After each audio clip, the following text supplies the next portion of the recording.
Un legendario monstruo de las profundidades.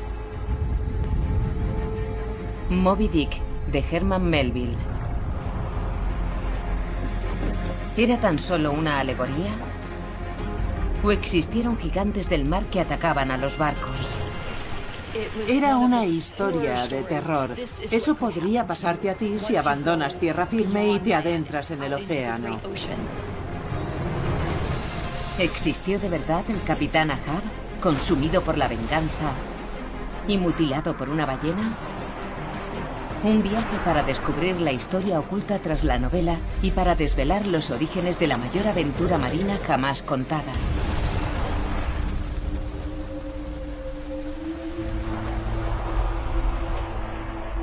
Moby Dick, el corazón de la ballena.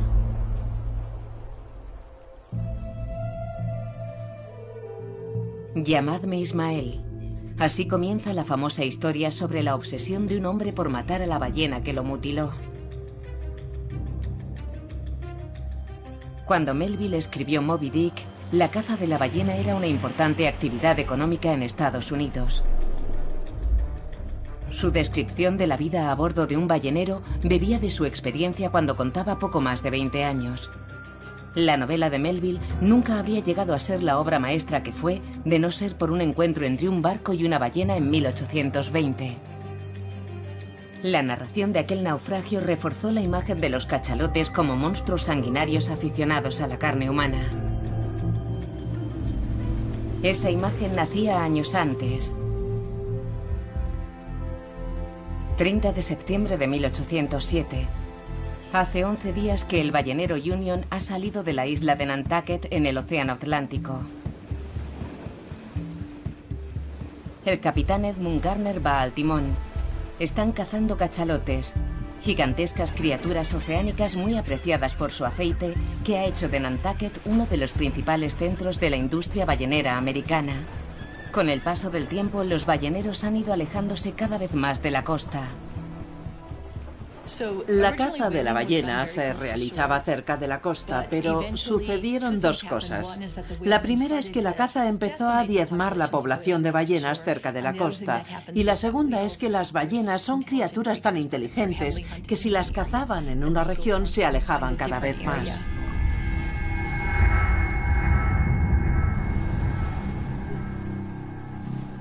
Esa tarde de septiembre de 1807, la tripulación del Union descansa bajo la cubierta mientras el herrero en su fragua golpea los arpones de hierro.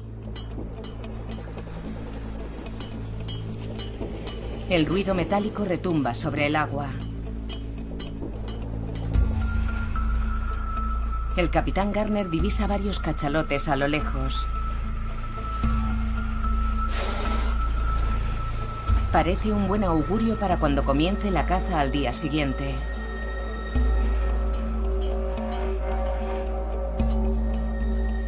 A las 10 de la noche, todo está en calma. Pero entonces algo surge de las oscuras aguas y se acerca al barco.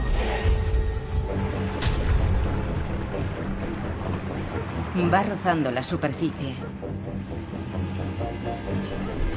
Y de repente, en el barco reina el caos. Y no para de entrar agua. El impacto ha destrozado parte del casco. Las cuadernas de roble se astillan como si las hubiera golpeado un mazo gigante. Es imposible reparar el barco. El capitán Garner ordena a la tripulación que suba a los botes antes de que el barco se hunda.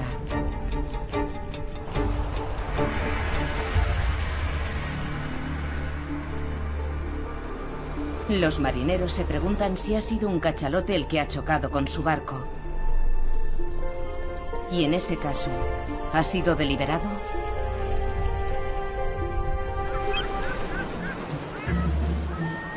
Cuando el Union emprendió su último viaje, la caza de ballenas era muy rentable en la joven república. Las prósperas comunidades de Nueva Inglaterra, como Nantucket y New Bedford, en Massachusetts, debían gran parte de su riqueza al cachalote. Durante todo el siglo XIX, el aceite extraído del cachalote doblaba el precio del aceite extraído de cualquier otra ballena. Por eso se convirtió en una presa muy atractiva. Cientos de barcos emprendían viajes que duraban meses y a veces años, persiguiendo a una de las criaturas más grandes y fuertes del mundo. Era la caza a una escala épica.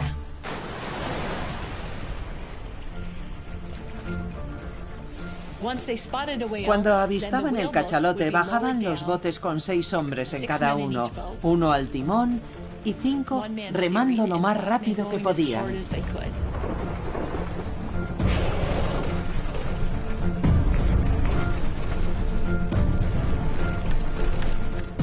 Entonces, cuando estaban cerca del cachalote, el oficial gritaba: «¡Levántese y lance el arpón!». El timonel se daba la vuelta y lanzaba el arpón.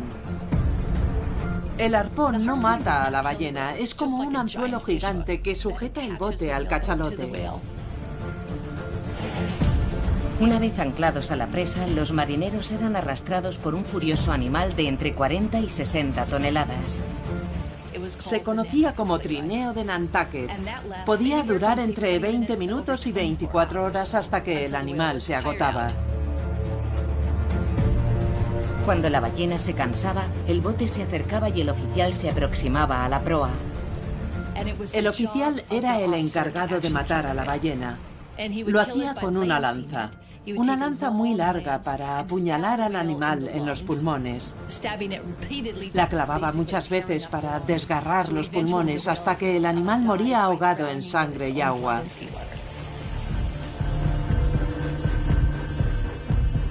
Melville describió la muerte de la ballena. La marea roja brotaba de los costados del monstruo, como torrentes en una montaña. Su cuerpo atormentado no estaba envuelto en agua salada, sino en sangre que hervía y dejaba un rastro de muchos metros. Tras la batalla, un inmenso cadáver flotando en el agua debía ser arrastrado hasta el barco. Tenían que extraer la grasa inmediatamente. La ballena era demasiado grande como para subirla al barco, así que la ataban al costado y sacaban trozos de grasa. Cargaban fragmentos grandes que pesaban en torno a 1 tonelada. Los subían a bordo y los cortaban en fragmentos más pequeños de unos 2 metros de largo, que a su vez se cortaban como si fueran libros. Tenían un trozo de grasa en el que practicaban unos cortes así, sin llegar hasta el final, solo para abrirlos y poder cocerlos. Entonces los introducían en unas grandes ollas de hierro.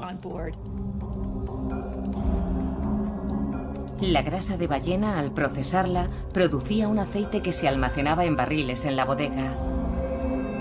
Para los balleneros, cuanto más grande fuese la presa, mejor. El tamaño de la ballena indicaba cuánto aceite podía extraerse y cuánto iban a cobrar. No trabajaban por la gloria ni nada de eso. Cazaban ballenas por dinero. 100 barriles de aceite significaban la desaparición de un animal y también mucho dinero.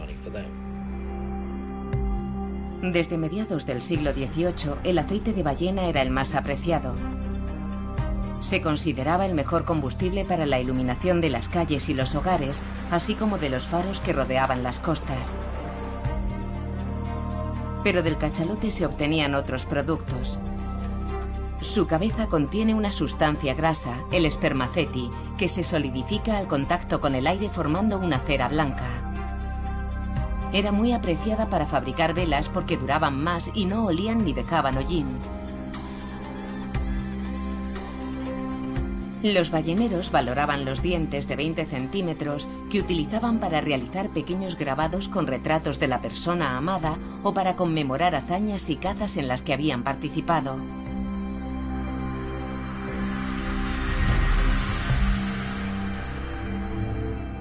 Otro producto más desagradable ayudó a transformar el sector de la cosmética. En el interior del animal se encuentra una sustancia opaca, el ámbar gris, que protege su intestino del afilado pico del calamar gigante del que se alimenta. A veces el cachalote lo vomitaba, pero a veces seguía en el interior de su cuerpo.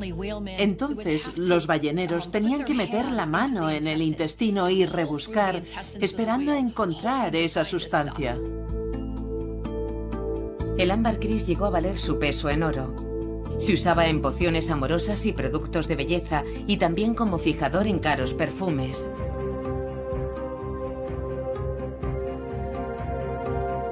Antes del nacimiento de la industria petroquímica, el aceite de ballena sirvió para engrasar las ruedas de la revolución industrial en Estados Unidos. Proporcionaba los lubricantes que permitían que un mundo cada vez más mecanizado funcionase con suavidad y eficiencia. Todo esto procedía de un animal descrito a veces como un tubo de grasa autopropulsado.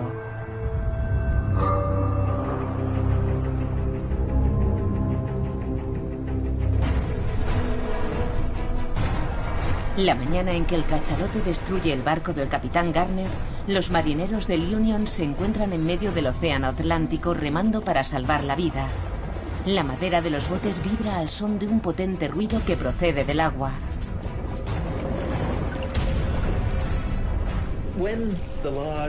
A veces, los chasquidos de las ballenas pueden oírse con gran intensidad.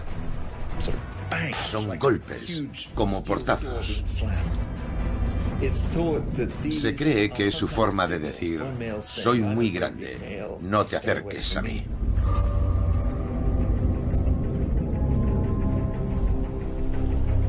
Los marineros saben que sus botes no son rival para un monstruo marino de 40 toneladas. Su única esperanza es llegar a las Azores a 600 millas al este.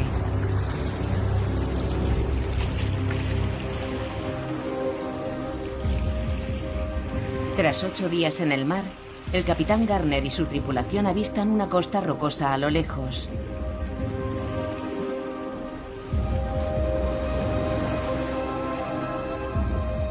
Aliviados por haberse salvado de una muerte horrible, Garner saca el máximo partido a la situación. Él y sus hombres se quedarán en las Azores durante meses esperando un barco que los lleve de vuelta a América. Aunque se sabía que los cachalotes solían defenderse de los botes balleneros, Garner nunca había oído hablar de un ataque. ¿Había sido un accidente o era algo mucho más terrorífico? ¿Era posible que la ballena se estuviese rebelando y empezase a cazar hombres?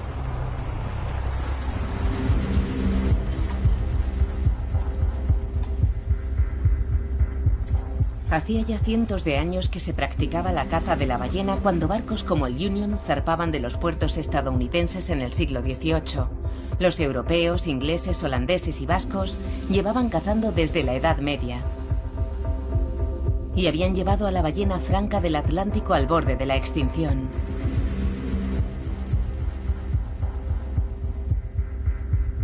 Los balleneros americanos empezaron a cazar cachalotes a principios del siglo XVII.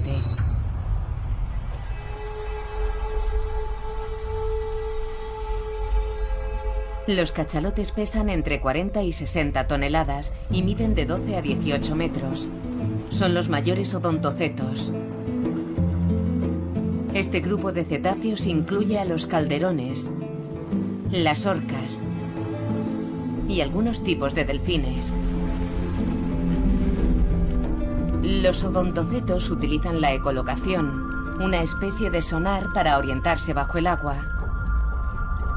Producen sonidos intensos, los chasquidos y sonidos metálicos que mencionan los marineros, y escuchan el eco producido por los objetos para orientarse en la oscuridad. El sonar se origina en la cabeza del cachalote, que representa una tercera parte de su cuerpo.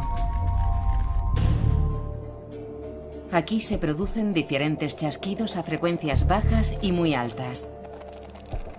Además de la orientación, este sonar tiene otra función: la caza. Este complejo sistema sirve para distinguir los sonidos, un ojo perfectamente adaptado a las profundidades oceánicas donde los cachalotes se alimentan. Orientándose por el eco, el cachalote puede cazar sin ver.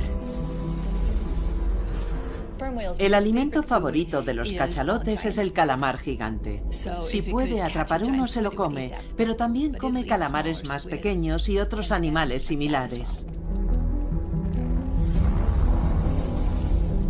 Aunque los cachalotes pueden sumergirse a grandes profundidades en busca de sus presas, se enfrentaron a un enemigo incansable que surcaba la superficie oceánica en sus barcos. A principios del siglo XVIII, New Bedford, en Massachusetts, es el principal puerto ballenero de Estados Unidos.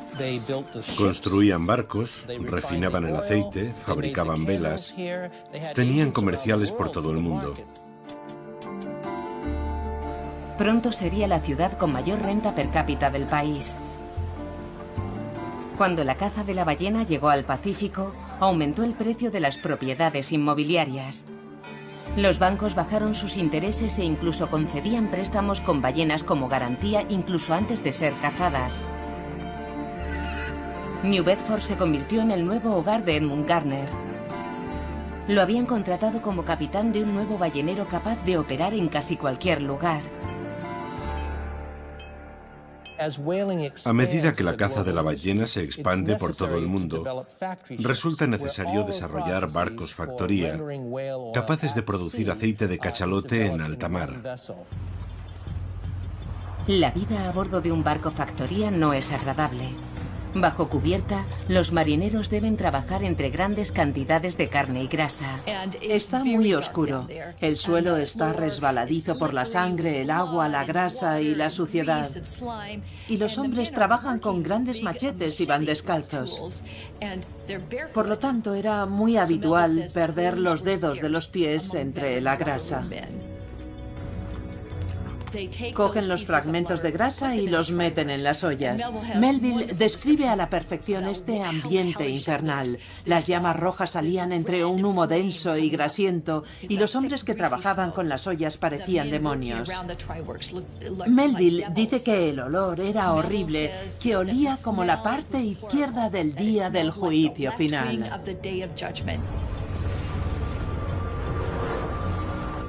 Aunque el trabajo es duro, permite ganarse la vida a hombres que no tienen muchas alternativas. Y la promesa de una pequeña fortuna tras una caza exitosa suele ser demasiado atractiva para resistirse. En 1815, el capitán Edmund Garner, al mando del ballenero Winslow, rodea Sudamérica por el Cabo de Hornos hasta llegar al Pacífico. Una vez pasado el cabo, el barco pone rumbo a Isla Mocha, en Chile, para reponer provisiones.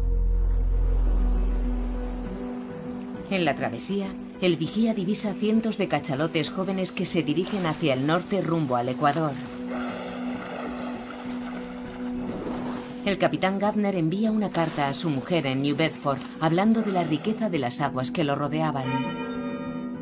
El Pacífico es un océano de oro líquido. En menos de 2 meses hemos llenado cientos de barriles de aceite de cachalote. Si llegamos a los 2000, todos nos haremos ricos.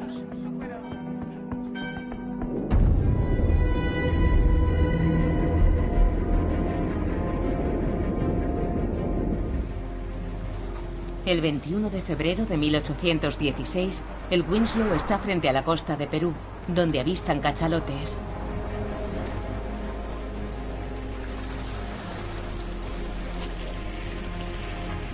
Los marineros bajan los botes.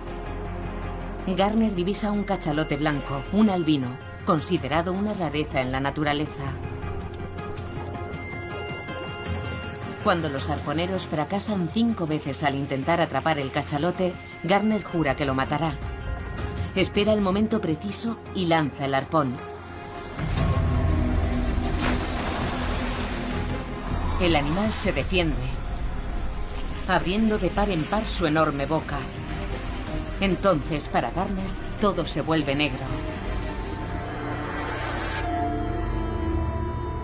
Sé que vi los dientes del cachalote, pero a partir de ahí no recuerdo nada.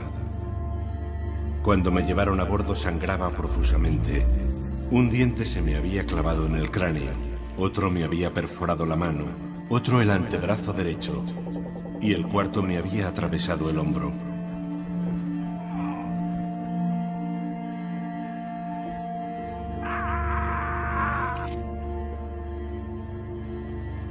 Tenía una grave fractura del hombro al codo derecho.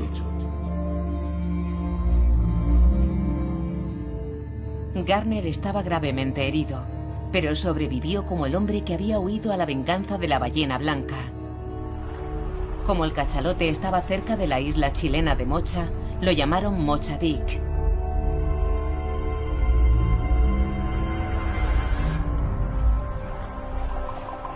De vuelta en New Bedford, la prensa declara al capitán Garner un héroe entre los balleneros. Las historias sobre una ballena blanca asesina recorrieron los océanos y la leyenda crece cada vez que se cuenta. Pero otro ataque de un cachalote enfurecido los superó a todos y acabó en tragedia. Fue el que inspiró la novela de Herman Melville. En 1815 comenzó la edad de oro de la industria ballenera estadounidense. Los barcos solían volver al puerto con la bodega totalmente cargada. Algunos eran mencionados en la prensa por regresar con 2000 barriles de aceite de cachalote. Ahora los barcos llegan hasta el Pacífico, a más de 1000 millas de la costa de Perú, a la caza del cachalote. Muchos barcos balleneros acuden a esta región en mar abierto, considerada por los marineros como el fin del mundo conocido, lleno de recónditos peligros. Aunque se dice que hay muchos cachalotes, los cazadores descubren que no es fácil encontrarlos.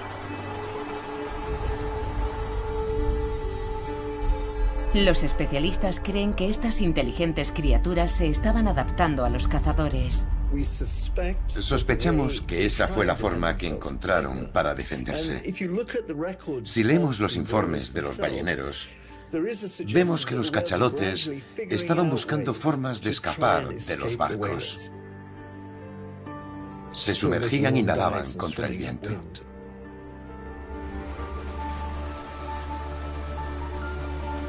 Pero hubo un cachalote que no se escondió, sino que actuó de forma agresiva. Desencadenó una tragedia marítima de proporciones épicas.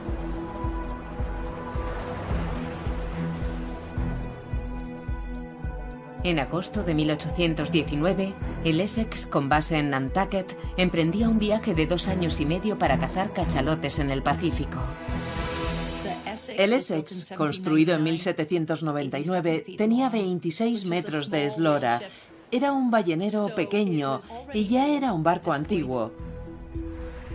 Rodeó el Cabo de Hornos y entró en el Pacífico. Pasó por las Islas Galápagos. Seguían la ruta típica de los balleneros. Los marineros eran gente joven.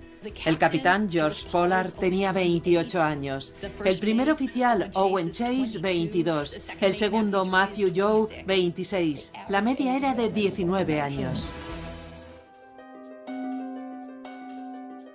Un año más tarde, a mediados de noviembre de 1820, el Essex se encuentra a más de 1000 millas al oeste de las Galápagos.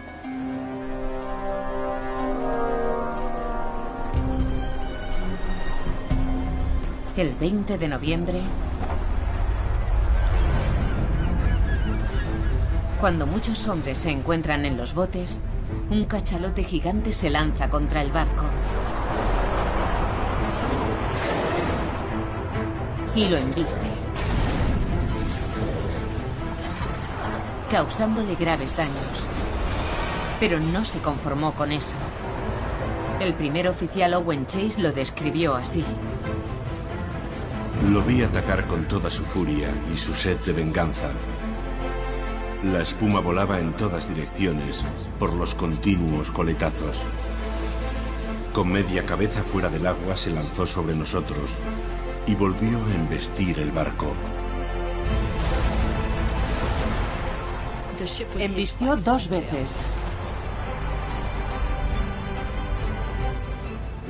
Lo golpeó por el flanco de babor junto a la proa, el punto más débil del barco.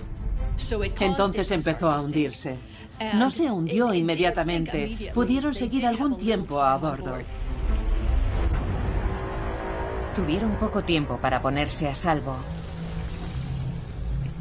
Mientras el barco se hundía, los marineros prepararon 3 botes con mástiles y velas para enfrentarse al mar abierto. Recogieron comida, agua fresca, 2 brújulas, 2 cuadrantes y libros de navegación.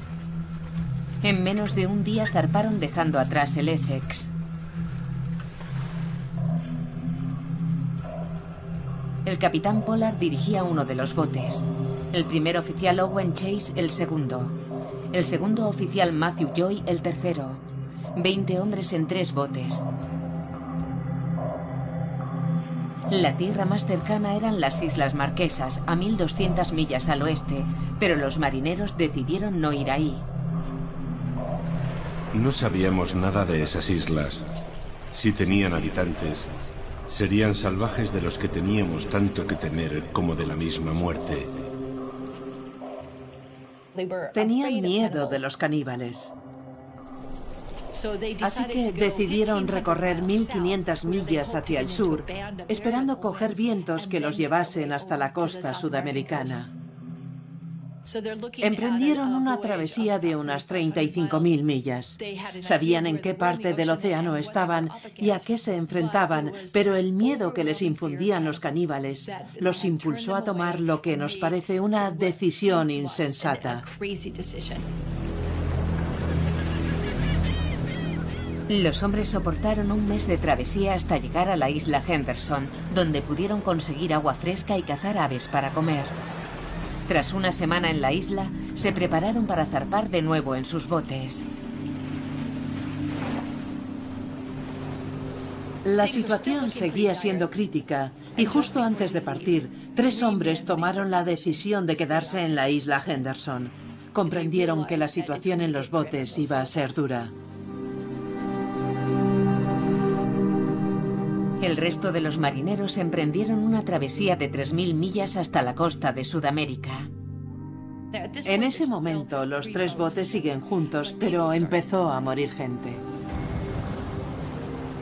Al principio lanzaban los cadáveres al agua a medida que morían.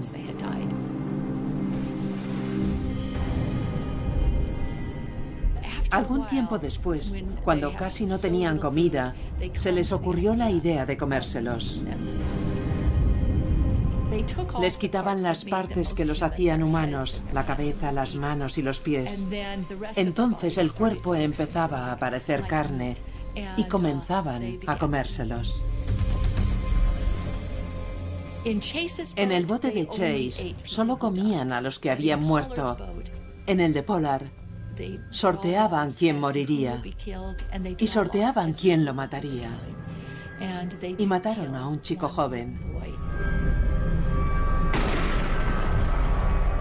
Y se lo comieron.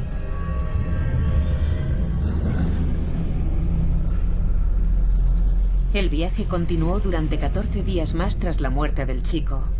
Murieron otros 2 marineros mientras el resto se aferraba a la vida. El bote de Owen Chase fue rescatado el 18 de febrero de 1820, 3 meses después de abandonar el Essex. El de Matthew Joy se perdió y no apareció nunca más. Entonces, el 23 de febrero, el bote del capitán Pollard fue avistado frente a la costa de Chile.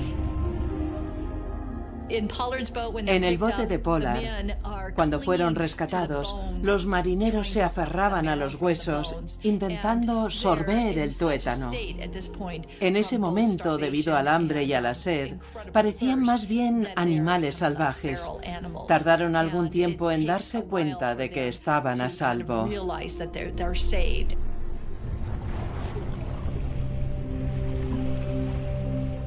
De los 20 marineros que había en el Essex en el momento del naufragio, solo sobrevivieron 8.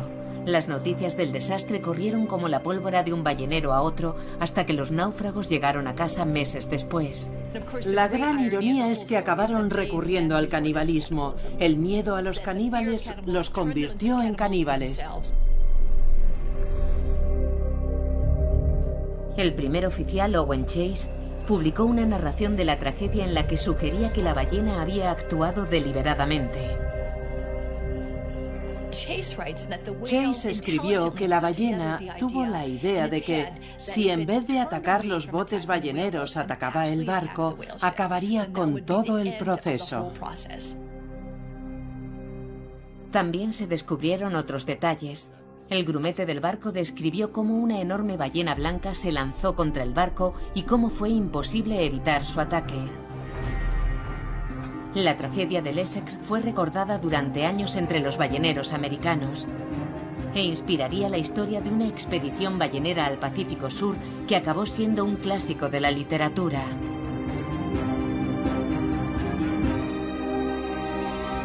Herman Melville nació en 1819. Ese año el Essex zarpó en su último viaje. Cuando tenía 22 años, después de trabajar en un barco mercante con destino a Liverpool y de navegar por el Mississippi, se enroló en un ballenero con destino al Pacífico Sur. Zarpó el 3 de enero de 1841 a bordo de la Acushnet. El Acushnet siguió la ruta que había hecho el Essex 2 décadas antes. En la travesía, Melville conoció a un joven de 16 años, el hijo del primer oficial Owen Chase, que le prestó un ejemplar de la historia de supervivencia de su padre. Este encuentro cambiaría la vida de Melville.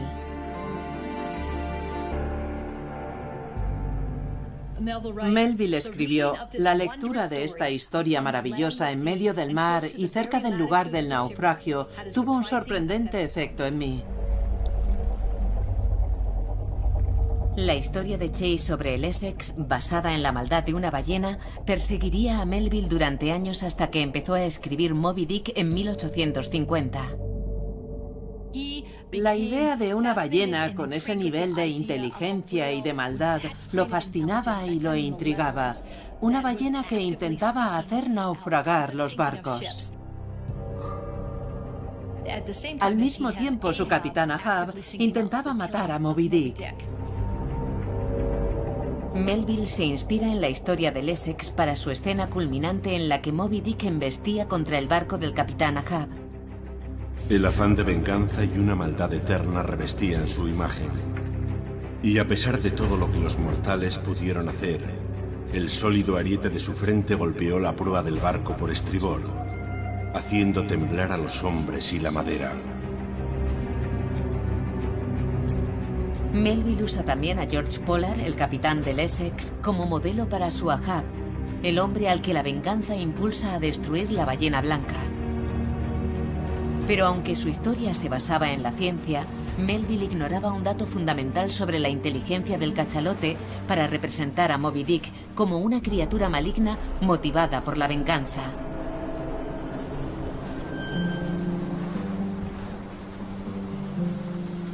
En la década de 1830, el cirujano inglés Thomas Bill se enroló en un ballenero que recorría el Pacífico y se dedicó a observar una criatura en la que se basaba una industria floreciente, pero que para la ciencia era un ser desconocido. Escribió un libro sobre la biología del cachalote que Melville también leyó.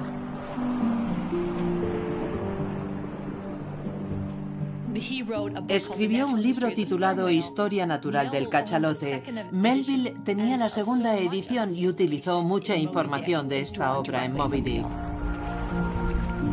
Entre sus observaciones, Bill destacó que los cachalotes se frotan entre sí para desprenderse de su piel. Descubrió que los ejemplares jóvenes tienen un color gris oscuro, pero que a medida que envejecen, las células de la piel se endurecen. Como consecuencia, la piel de los machos ancianos parece casi blanca.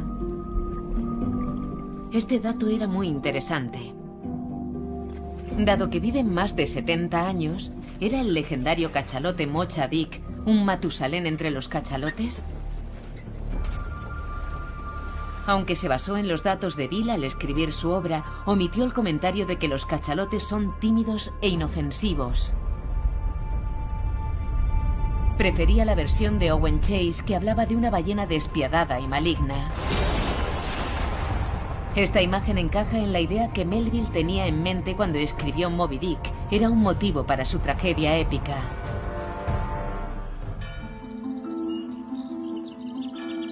Poco antes de 1850, Bill visitó la iglesia de los marineros en New Bedford. Sus muros recuerdan a los muchos hombres que perdieron la vida cazando ballenas. Bill piensa si algunos de ellos pudieron ser víctima del ataque premeditado de un cachalote. Consultó los informes sobre la tragedia del Essex, incluyendo la narración de Owen Chase. Al compararla con el naufragio del Union en 1807, descubre una sorprendente coincidencia. Ambos ataques se produjeron cuando se oían martillazos a bordo del barco. ¿Fueron los martillazos que el cachalote podía oír por el agua los que provocaron la embestida del animal contra el barco? ¿Acaso pensaron los cachalotes que el barco era otro macho que entraba en su territorio? Los testimonios de los supervivientes del Essex le permitieron reconstruir lo sucedido y especular sobre los posibles motivos del cachalote. ¿Puede un cachalote ver un barco cuando nada directamente hacia él, teniendo en cuenta que tiene los ojos a los lados de la cabeza? ¿Sería capaz de embestir un barco en movimiento en un lugar concreto para destruirlo?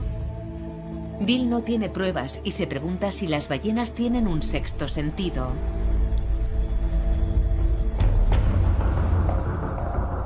Hoy la ciencia puede dar una respuesta. La misma ecolocación que los cachalotes usan para orientarse y para cazar presas en las profundidades puede servir para localizar un objetivo en movimiento, aunque esté enfrente, fuera de su campo de visión. De este modo, el cachalote podría atacar un barco.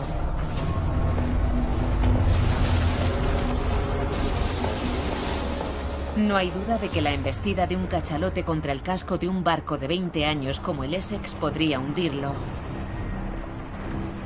Pero todavía queda una pregunta. ¿Por qué esas criaturas gigantes atacarían deliberadamente a un barco ballenero? Durante la edad de oro de la caza de la ballena, los barcos como el que llevaba a Thomas Bill eran muy numerosos en el Pacífico. Cuando una región del mar está esquilmada, los balleneros buscan otros destinos de caza. En cada nueva región, los marineros mencionan encuentros con cachalotes como Mocha Dick, mortíferos y feroces con una supuesta sed de sangre humana. ¿Existía una red de comunicación entre los cachalotes?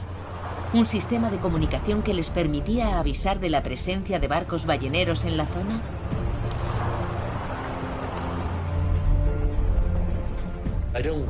No creo que los cachalotes tengan un manual que explique qué hacer con los balleneros, pero sí podrían compartir y transmitir sus experiencias. Al principio pensábamos que la clave estaba en la genética, como suele suceder en la biología, pero nos equivocábamos. Era el sonido, lo oíamos atravesando el Pacífico. Ahora los científicos saben que los cachalotes se comunican mediante chasquidos conocidos como codas. En su investigación, el Dr. Whitehead descubrió que los grupos de ballenas o clanes tienen chasquidos propios de su grupo. Grabamos cachalotes por todo el Pacífico Sur y anotamos los chasquidos de cada clan. Los del clan +1 hacían... Estaban aquí, frente a las Galápagos. El siguiente clan, que usaba el sistema normal, estaba desde las Galápagos hasta el centro de Chile. Pero había otros clanes, como el que encontramos al oeste de las Galápagos, una única unidad social con este ritmo rápido característico.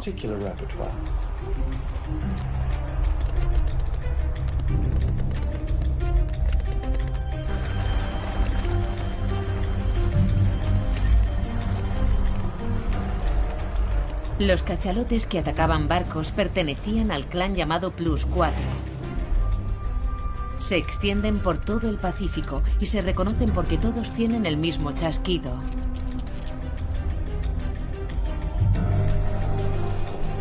En el siglo XIX, los más famosos recibían nombres como Don Miguel, Fighting Joe y Shy Jack.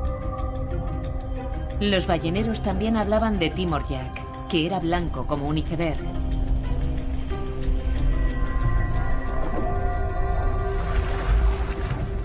Cada nueva región de caza parecía tener su propio defensor.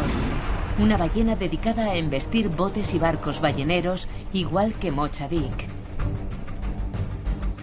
Juntas, estas inmensas criaturas infunden miedo en los balleneros, por lo que la prensa estadounidense las llama los terrores del mar. Una imagen que refuerza la idea de los cachalotes como bestias salvajes que siembran el caos.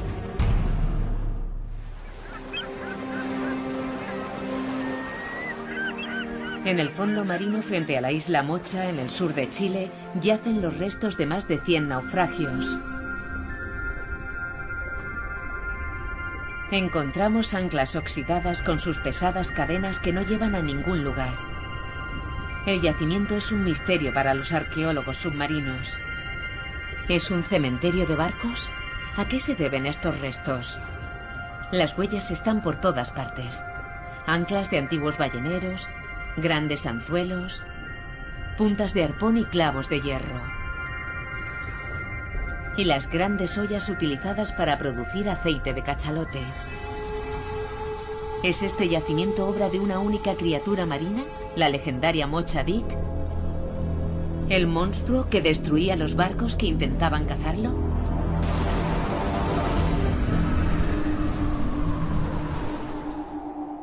La historia puede darnos una pista. En 1841, un grupo de industriales del sector ballenero se reúne en New Bedford con el objetivo de erradicar los terrores del mar. Durante la reunión, los miembros votan y eligen a William Rogers, capitán del ballenero John Day, para matar al temido Mocha-Dick.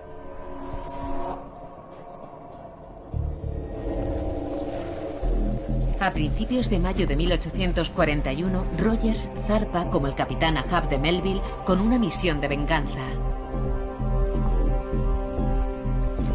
Frente a las Islas Maldivas, en el Atlántico Sur, el vigía avista un cachalote que parece ser Mocha-Dick. Bajan los botes.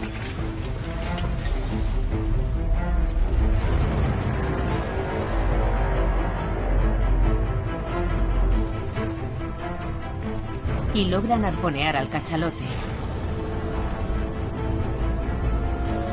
Un cuarto de milla de cuerda se extiende tan rápido que hay que echar agua para enfriarla. Pero antes de que puedan acercarse para usar la lanza, Mocha-Dick contraataca.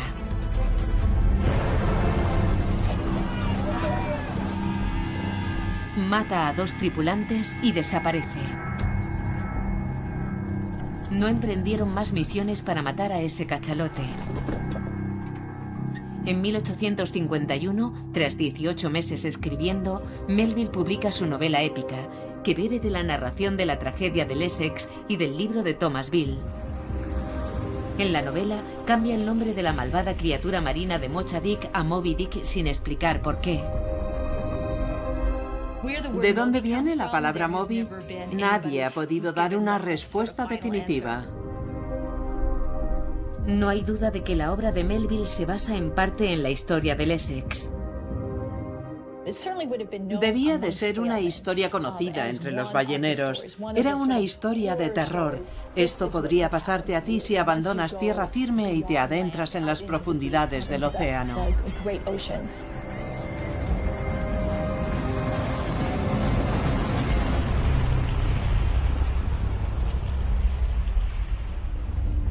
Una década después de la publicación de Moby Dick, la industria que hizo posible la obra se enfrentaba a su fin.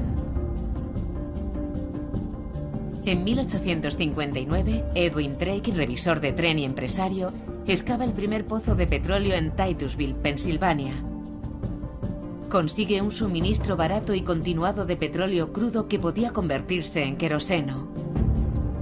El pozo fue un éxito instantáneo. Pronto, en el oeste de Pensilvania, se producían miles de barriles de crudo al día, mientras caían los precios del aceite de cachalote. Los engranajes de la revolución industrial en Estados Unidos seguirían girando, esta vez gracias a un producto que se encontraba bajo tierra y no en el océano. Para la población de cachalotes, el descubrimiento de Drake fue como un indulto en el último minuto.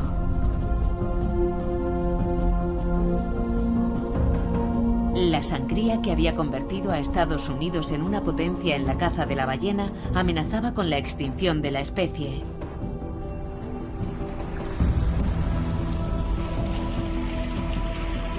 Desde principios del siglo XX, la población de cachalotes ha empezado a recuperarse de la caza intensiva del pasado.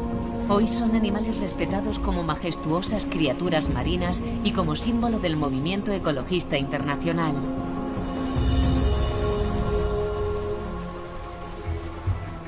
La novela de Herman Melville nos lleva a una época de la historia en la que los hombres se echaban al mar para cazar los gigantescos cachalotes en el océano infinito.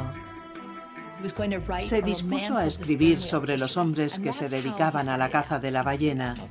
Así fue como empezó a pensar en Moby Dick, pero entonces cambió de idea y Moby Dick se convirtió en esa obra grande, intensa, fascinante, maravillosa que conocemos. Pero sin la historia del Essex y sin el encuentro fortuito de dos balleneros en el Pacífico, el Moby Dick de Melville nunca habría sido lo que es hoy. Una obra maestra de la literatura inspirada en un acto de rebelión que nace en el corazón de una ballena.